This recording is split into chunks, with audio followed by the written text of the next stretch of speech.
안녕하세요. 오늘은 이름풀이를 좀 해달라고 50대 중반, 55살 먹은 분이 전화로 이렇게 찾아뵐 수 없어서 죄송한데 전화로 이렇게 한번 부탁을 드린다고 이렇게 의뢰가 왔는데 제가 그래서 어차피 이름 푸는데 사주도 같이 풀어보면 좋으니까 같이 한번 이제 풀 수 있게 정보를 좀 이렇게 문자를 이제 보내라고 그래서 그걸 제가 지금 같이 한번 이제 풀어보는데 이름을 제가 오늘은 중점적으로 풀어보겠습니다. 그래서 제가 이제 소 제목도 이름대로 살아가는 인생이란 제목으로 오늘 이제 강의를 한번 해보겠습니다. 구독은 무료입니다. 구독을 꼭 눌러주시면 힘이 불끈 솟아납니다. 열심히 하겠습니다. 이름은 이제 백정근 씨예요. 백정근 씨. 이름이. 사주는 정민년, 임자월, 경신일, 을미시에 태어난. 우리가 이제 신사를 보통 이렇게 사주 분석할 때 원래는 신살로 분석한다는 건 아주 부분적인 걸 분석하는 거거든요. 그러니까 원칙은 오행, 그다음 음양, 이거를 정확히 분석을 해서 우리가 보통 물상이라고 그러죠. 그 자연의 형태를 보고 그 분석하는 게 가장 좋은 방법인데 그렇게 하려고 그러면 공부하기가 너무 힘들어요. 그래서 약간 어떤 그 공식 비슷하게 사람들이 쓰는 그 방법이 있어요. 그게 무슨 방법이냐면 이런 방법이에요. 요 일간이 주인공이니까 일간의 오행이 금이죠. 그럼 일간을 생겨주는 오행이 토잖아요. 토 여기 두 개. 그래서 이 사주는 금이 두 개, 토가 두 개. 요렇게 묶어서 요렇게 한 편. 그 나머지 수하고 목하고 화를 묶어서 이렇게 반대편으로 봤을 때 요 네 기운이 강하면은 신강하다고 그러고 이쪽 기운이 강하면은 신약하다고 그렇게 보통 얘기를 하는 거예요. 근데 그렇게 해서 풀면은 물론 이제 그렇게 푸는 게 이제 많이 일반적인 보통 그렇게 풀어요. 그러면 이게 하나의 모순이 없냐 하면 그건 아니에요. 이게 정답이라고 할 수는 없다는 거예요. 왜냐하면 기를 분석하는데 어떻게 이렇게 딱 묶어가지고 이렇게 점수를 먹일 수는 없잖아요. 그런데 우리가 어떤 그 하나의 방편으로 어떤 기준으로 할 때 그렇게 해보니까 그런 대로 좀 뭔가 잘 풀린다 이렇게 생각을 하고 지금 그렇게 하고 있는 거예요. 그래서 오늘 이제 그런 면도 보고 또 오늘은 좀 물상적인 면에서 제가 이렇게 한번 사주를 또 이제 분석해 보려고 그래요. 자, 이 사주에서 토하고 금이 두 자, 수, 목, 화가 네 자잖아요. 이렇게 네 자. 그죠? 그러면 숫자로 봤을 때 8글자 중에서 네 편인 토와 금이 네 자고, 그 다음에 반대편인 수, 목, 화가 이렇게 네 자로 되어 있잖아요. 자, 요렇게 되어 있을 때는 4대 4가 되잖아요. 애매하잖아. 어느 쪽이 힘이, 요 수치로만 보면, 이럴 때는 월지를 한번 보시라는 거예요. 요게 계절을 나타내는 계절학이기 때문에 여기에 있는 오행을 가지고 있는 쪽이 더 강한 걸로 본다는 거예요. 그렇게 했을 때 여기 약하죠. 그러면 자, 이게 좀 이렇게 간단한데 정확한 신빙성이 좀 모자라기 때문에 요거를 지장간까지 다 분석을 해서 숫자화 시켜서 점수를 한번 먹여보면은 토하고 금은 이 370점이죠. 요걸 이제 900점 만점으로 본다는 거거든요. 그렇게 했을 때는 이게 약한 사주구나 이렇게 분석을 한다는 거예요. 그래서 이 신약 사주니까 운에서 토하고 금운이 왔을 땐 좋게 흘러간다 이렇게 보고 이제 나머지 또 거기에다 미흡한 거는 신살도 대입하고 또 다른 것도 나름대로 본인이 깨우친 다른 방법을 또 이렇게 동원을 해서 그러니까 각자 나름대로 자기화시키는 어떤 방법. 그게 하나의 뭐 비법이라고 볼 수 있겠죠. 이제 그렇게 우리가 통변을 한다는 거예요, 일반적으로. 그럼 이 이름에서, 이름이 왜 이분이 자꾸 이런 얘기를 하냐면, 본인이 일이 잘 안 풀리니까 이제 사주 분석을 또 많이 하신 것 같아. 예. 사주가 보면요, 여기가. 이렇게 을경, 이 주인공이 옆에 있는 글자가 이렇게 합이 돼요. 그 다음 옆에 있는 임수하고 정화가 또 이렇게 합이 돼. 그 다음에 지지에 신금하고 자가 이렇게 반합이 돼버려. 이렇게 합이 많으면요, 이렇게 묶인다는 거거든요. 그리고 그 다음에 또 정이 많아, 합이 많은 사람들은. 정이 많다는 건 어떤 소질을 가지고 있어요? 사주에서, 수리에서 요 16수가 이 길수예요, 길수. 16수가 길수인데 어떤 단점이 있냐? 자, 산업사회가 되기 전에 농경사회에 있을 때는 이 16수가 좋은 작용을 했어요. 그러니까 이 명리학이 태동됐을 때, 그때는 뭐 농경사회 위주로 되어 있는 거니까, 이때는 이 길수작용을 했는데, 현대사회에서는 이 인간, 그 사람이 만나서 자연을 상대로 뭔가 돈을 번다든지 일을 한다는 그게 아니고, 자연을 상대로 하면은 자연이 거짓말을 안 하잖아요. 근데 사람들을 상대로 하면 사람이 잔머리 굴리고 어떻게 돼요? 약간 사기칠 수도 있고, 그 다음에 남을 이용하려고 자꾸 하잖아. 그 현대사에서는 인간 대 인간 이렇게 만나서 뭘 하다 보니까 자꾸 어떤 문제가 생겨요. 네. 그야말로 구설수도 많이 생기고 또 법적인 문제도 생길 수밖에 없는 게 서로 생각이 다르고 서로 자꾸 이익을 추구하니까 부정적인 방법을 동원하게 돼 있다는 거예요. 이렇게 되면. 그래서 16수가 있는 사람들은 이렇게 이제 이 합이 많다는 걸 제가 이제 강의하다 보니까 이거 16수가 떠올라서 그런데 이게 길수인데 결과는 어떤 작용으로 나타나냐면 귀가 얇아서 한 번은 당한다고 나온다는 거예요. 그게 무슨 말이야? 사기당한다는 거예요. 16수가 있으면. 왜? 사람 너무 좋아요. 쉽게 해서 선비 스타일이야. 남한테 박절하게 못하고 정으로 다듬고 그 다음에 베풀고 나는 안 받더라도 이렇게 기본적으로 정을 베푸는 어떤 그런 인성을 가지고 있다는 거예요. 사람이 좋다는 얘기죠. 그렇게 좋으신 분들은 어때요? 누군가가 뭘 부탁하면은 거절을 못 하는 거예요. 요즘 얘기하면 네트워크 마케팅, 다단계 판매에서 어떻게 돼요? 사람 대 사람은 어떻게 돼요? 만나가지고 사람한테 시켜서 물건을 파는 거잖아요. 물론 다른 것도 마찬가지지만 그렇게 얘기하다 보니까 이거를 거절을 못 하는 거예요. 아예 고등학교, 대학교 친구가 몇 년 동안 연락 없는 놈이 전화 와가지고 갑자기 뭐 어떻게 지났냐, 뭐라 하잖아. 그건 무슨 얘기예요? 한번 보자는 얘기 아니야. 그럼 그 사람이 볼 일이 뭐 있어요? 나를 위해서 볼 일이 있겠어요? 본인이 뭐가 꿍꿍이 속 있는 거지. 그렇게 해서 만난 일이 거의 지금 이게 바로 16수가 있으면 당한다는 거예요, 이게. 자, 그럼 이 다정다감하다는 건 16수의 특징인데 이렇게 사주에 합이 많으면 다정다감하다 이렇게 돼요. 그러면 사주에서는 이렇게 되면 묶였다고 해서 이게 활동을 못 하는 거예요, 각자가. 이거는 지금 재죠. 돈하고 이게 금이 본인이 묶여 있잖아. 이렇게 본인의 활동성이 둔화되는 거예요. 이쪽에서는 식신이고 이쪽에는 관이잖아, 관.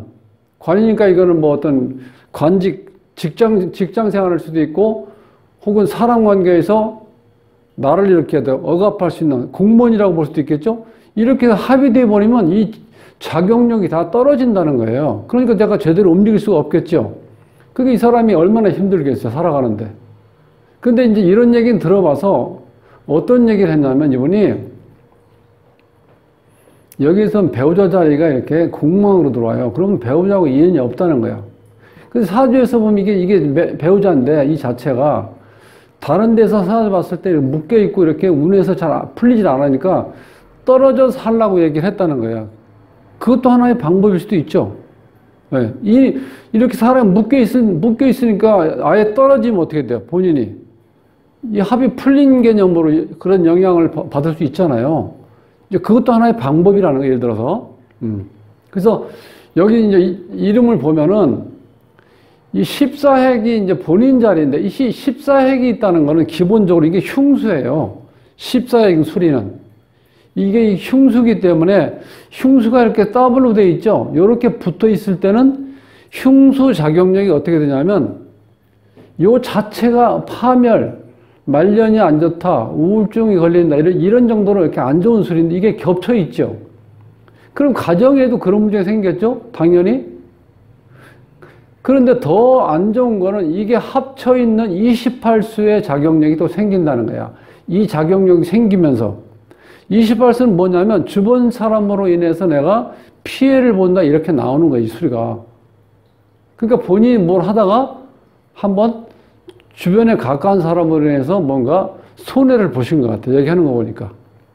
그게 이름대로 살잖아. 이름대로 살아가는 인생. 그 배우자하고 인연이 약하니까 어떻게 돼요?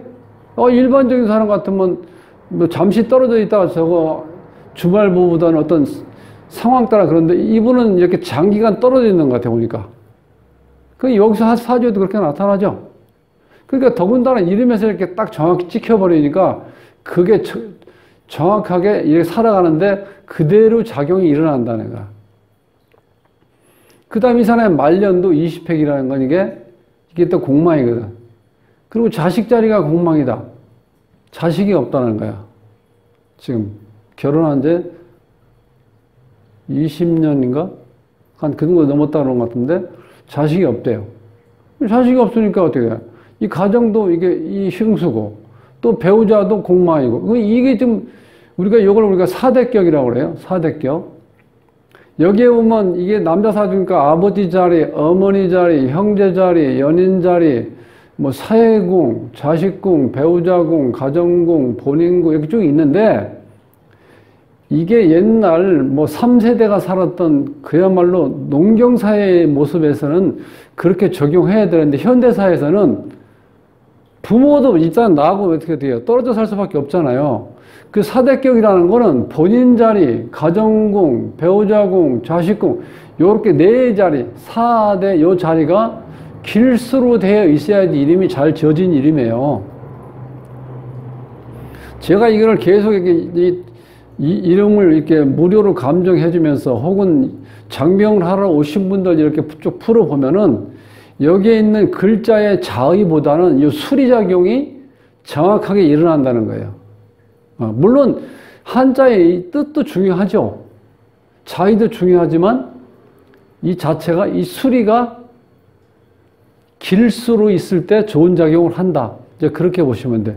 근데 이분은 실제로 이렇게 풀어보니까 이게 너무 정말 이름대로 살아가는 거야. 보통 우리가 사주를 물론 사주도 큰 영향을 주지만 사주를 취약점이 있는 거를 보완해 줄 수 있는 게 이름이라고 제가 말씀드렸잖아요. 그러니까 이름이 잘 지어지면은 이게 평생 운이기 때문에 사주보다는 운이 더 중요하다는 얘기 우리가 많이 하잖아요. 그래서 뭐 사주보다는 대운 흐름, 세운, 월운, 뭐 일진 이렇게 보고 더 중요한 건 이런 거는 쉽게 설명드리는 유통기한이 있잖아요. 대운은 10년, 딱 10년 지나면 또 사라지잖아요. 그 다음 연운 1년짜리는 12개월 지나면 사라지는 거고 월운은 한 달 지나면 그 기운이 없어진다고 봤을 때 이름은 내가 죽을 때까지 작용하기 때문에 이 평생 대운이기 때문에 정말 지대한 영향을 준다는 거예요. 사주에. 여기서 제대로 보완만 해주면요. 사주에 문제가 있는 걸 보완해주면 크게 어려움 없이 살아간다는 거예요. 그래서 오늘은 여기서 보면은 실제로 이름에서 사대격이 너무 안 좋아요. 이렇게. 완전 다 흉수로 되어 있잖아요. 그게 뭐가 제대로 되겠어요? 일단 가정이 완만하지가 않고 본인도 뭔가 불안하니까 정서적으로 안정이 안 되니까 방황하게 돼 있고 그 결과 말년이 안 좋다는 거야. 그러다 보니까 내가 주위에서 뭔가 했을 때 내가 정신적으로 안정이 안 되고 가정이 안정이 안 되니까 밖에 나가서 뭐 할 때 일이 잘 안 된다는 거예요. 그러니까 주변 사람으로 인해서 내가 피해를 본다는 거예요.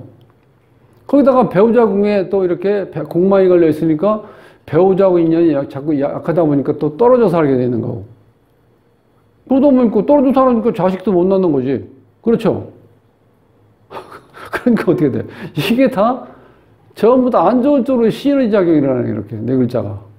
그래서 내가 특히 이 백정근 씨는 너무 적중하는 거야. 이 이름 자체가. 그래서 이게 좀 안타까운 이름. 그래서 여기 있는 공망은, 자, 이름, 성명학에서는 공망 기준을 연주 가지고 봅니다. 이게 정미죠, 정미. 그러니까 인묘, 51번, 52번. 인묘가 공망이, 인묘를 수리로 표현하면 1과 2예요. 여기 보면 2가 2 걸려있죠. 여기 공망. 그 다음에 끝에가 영자도 이게 공망이라는 거야. 구자. 우리가 그걸 이제 스스로 공망, 자공. 스스로 비어 있다는 거야, 스스로. 이렇게 비어 있다는 거. 자공. 이게 9하고 10번이에요. 이걸 어떤 뜻에서, 다른 뜻에서 설명드리면, 우리가 소위 이제 귀신이 있다고 이제 가정을 한다면, 그러니까 우리가 보이지 않는 우리를 지배하는 뭐가 있다고 우리가 지금 보는 거잖아요. 그게 이제 귀신이잖아. 그러니까 우리가 이사 가는 날, 여기 지금 이렇게 달력이 있는데, 자, 이삿짐 센터에서 주는 달력을 보면 그런 게 나와요. 이렇게. 이사 가는 날을 써놨어요. 그게 보면 음력으로 9하고 10일 날. 즉, 귀신이, 타치하는 귀신이 그날은 어떻게 돼? 쉬는 날이기 때문에 내가 마음대로 할 수 있다는 거야. 쉽게 설명하면은. 그게 공망인데 여기 요건 자공이고 요건 이 연주 기준에서 뽑아왔을 때 1과 2가 요 2가 공망이라는 거야. 그 공망작용이 정확히 일어나잖아요. 이렇게요. 그 다음에 여기 있는 이가 용신에서는 이제 사주 분석에서 필요한 용신은 내가 여기 지금까지는 목하고 토라고 했는데 더 정확히 얘기하면 여기서 자, 이게 추운 겨울에 태어났죠. 자월에 태어났는데 또 물이 있고 여기 또 지정갈에 또 물이 숨어 있거든요. 그러니까 물의 세력이 강한 데다가 이 금마다 이렇게 사각으로 이렇게 딱 뭉쳐 있잖아. 금수가. 그러니까 이 금이라는 건 결국은 물기운이라는 거예요. 그 사주의 어떤 틀은 정확히 얘기하면 화대, 그러니까 물과 불의 싸움이에요. 수화교전이라고. 어차피 금은 수를 생하니까 이게 다 물편이고, 그 목은 어떻게 돼? 화를 도와주니까 결국 불기운하고 물기운하고 싸움이라고. 근데 여기 이제 수기운이 좀 강하죠? 이렇게.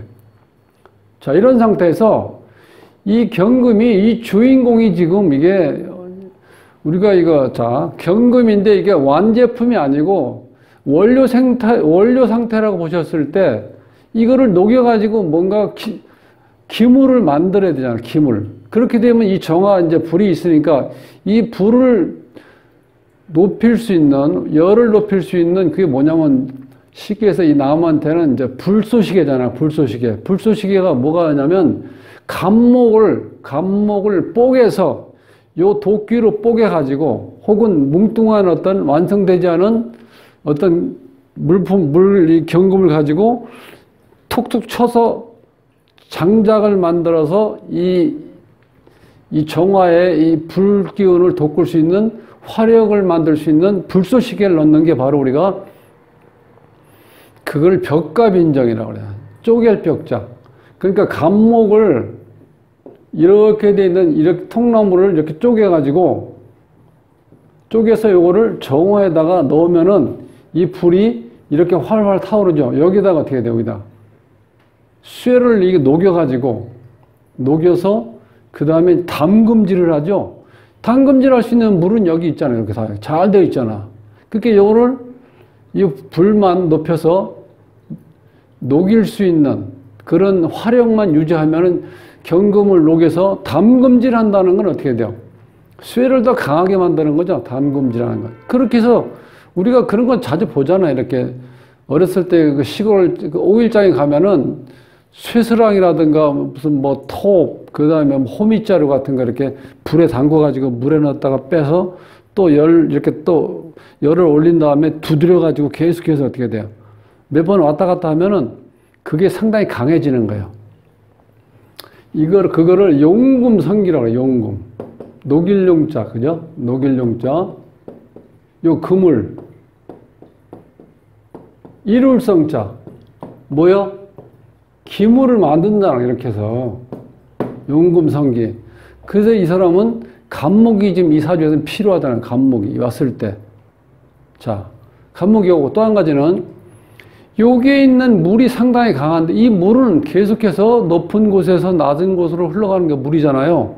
이거 물은 막아놓지 않으면 이게 쓸 수가 없어요. 그러면 담금질도 못하고, 여기서는 이게 지금 식신이잖아요. 내가 일할 수 있는 어떤 힘, 창의력, 표현력, 일할 수 있는 능력이잖아. 그 자체가 흘러가 버리면 내가 돈을 벌 수가 없잖아. 그래서 이런 경우는 이 자체가요, 돈이요, 돈. 이 돈이, 자, 무토, 이 무토역 있죠? 이 무토는 어떻게 해요? 댐을 막을 수 있는 거대한 흙이잖아. 무토로 딱 막아서, 댐을 막아서 물을 이렇게 보호할 수 있는, 간직해 놓은 상태로 있어야지 담금질 할 때도 쓰고, 근데 우리가 필요한 이 자체가 공업용수가 됐던, 뭐 농업용수가 됐던, 식수가 됐던 간에 이걸 써야지 그 결과가 돈이 나오는 거잖아요. 그러니까 이 사주는 이게 반드시 필요하다는 거예요. 간목하고 무토. 더 하나 좋은 게 있을 땐 뭐가 좋냐? 55대원에서 지금 병화가 오죠? 이때가 가장 전성기에 이 사주에서는 지금. 임수한테 병화는 어떻게 돼요? 자, 이 병화가 있을 때 임수가 빛이 나는 거고, 또 임수가 있을 때 병화가 빛이 나는 거예요. 그걸 우리가 강미상형이라고 그래. 그런 말은 좀 처음에 듣는 분도 어려우니까 그냥 쉽게 설명하면 이런 상태예요. 자, 이렇게 태양이 떠 있는데, 이렇게 태양이 떠는데 밑에 바다가 됐던 호수가 됐던 뭐 강물이 됐든 이렇게 있을 때, 이렇게 해서 이게 반사되는 이 빛이 이 태양한테는 너무 태양을 돋보이게 하죠. 물도 마찬가지예요. 이게 은빛이 반짝반짝하면서 이 임수 자체가 이 화로 인해서 내가 또 돋보이잖아요. 그래서 이런 경우는 우리가 서로 이렇게, 이거 우리가 충이라고 표현한 것도 많죠. 충이라고. 근데 이걸 충이라고만 꼭 하지 말고 이렇게 서로 보완할 수 있는, 서로에게 가치를 부여할 수 있는, 이게 조합이라고 오히려 그렇게 보시는 게 더 훨씬 더 이 사주가 잘 풀려요. 그러니까 이 사주에서는 이름은 이제 제가 그 좀 단점을 말씀드렸지만 이 운에서 보면은 요때가 가장 전성기라는 거예요. 이 병화가 또 있어서 식신상관이 빛난다는 건 내가 돈을 번다는 거예요. 근데 아쉬운 거는 이때 어떻게 썼는지 모르겠는데 이때 한번 이 많은 물을 묵을 수 있는 댐을 만들 수 있는 기회가 왔었는데 그때 좋지가 않았던 것 같아요. 지금 흐름이 요때. 예. 그 다음에 이제 이 간목이 75대 오는데 이걸 미리 사전에 이것도 만들어야 되는데, 그게 이제 월운에서 오던, 연운에서 오던, 그때를 기다려야 되겠죠? 아니면 뭐 참 반짝할 수 있는 거는 월운에서 찾아야 되겠죠? 근데 여기서 보면 월운에서도 이때 오죠. 10월 달에. 뭔가 중요한 거를 할 때, 요럴 때도 한번 참고를 하시면 좋다는 거예요. 이렇게 무토가 왔을 때, 정말 나한테 요긴하게 쓸 수 있는 요 물을 막아서 쓸 수 있게끔 댐을 형성하는 데가 요때예요. 10월 달. 이렇게 보실 수 있다는 거예요. 그래서 오늘은 그동안 지금 이렇게 공식처럼 썼던 거, 신강하니까 어떤 운이 오면 좋다, 이렇게 이제 할 수도 있지만, 이 자연의 모습을 조금 더 우리가 분석할 수 있으면 이게 훨씬 더 적중률을 보면 훨씬 더 높습니다. 그리고 이게 왜냐면 실질적으로 이런 일이니까 그렇게 될 수밖에 없다는 거예요. 그런데 이거는 우리가 문자로 공부한다는 건 한계가 있다는 거예요. 왜? 실제로 어떻게 우리가 문자로 표현할 수 있는 거는요, 내가 생각하고 있는 거를 어떤 글자로 표현한다, 글로 쓴다. 그게 유명한 작가들이잖아. 그 유명한 작가분들도 내가 생각하고 있는 거를 30%만 발휘해도요, 유명한 작가라는 거예요. 베스트셀러. 대작을 만드는 거죠. 말하는 것도 마찬가지죠. 내가 이런 말을 했다고 생각해서 막상 강의를 한다든지 누구하고 상담할 때 막상 내가 생각했던 거를 그대로 말로 나오질 않죠. 30%를 다 얘기 못 한다는 거예요. 30%만 쓸 수 있어도 그분은 대연설가이고 유명한 상담가라는 거예요. 그러니까 자연의 형태를 보고 그걸 잘 분석해서 사주 분석하는 방법도 있다는 걸 내가 오늘 말씀드리면서 제가 종종 그동안 우리가 썼던 방법을 하지만 때로는 다른 각도에서 한번 사주를 분석할 수 있는 방법도 제가 조금씩 이렇게 언급을 하겠습니다. 자, 오늘 짧은 시간이지만 이렇게 시간 내서 공부하시느라고 수고 많으셨습니다. 다음 시간에 뵙겠습니다.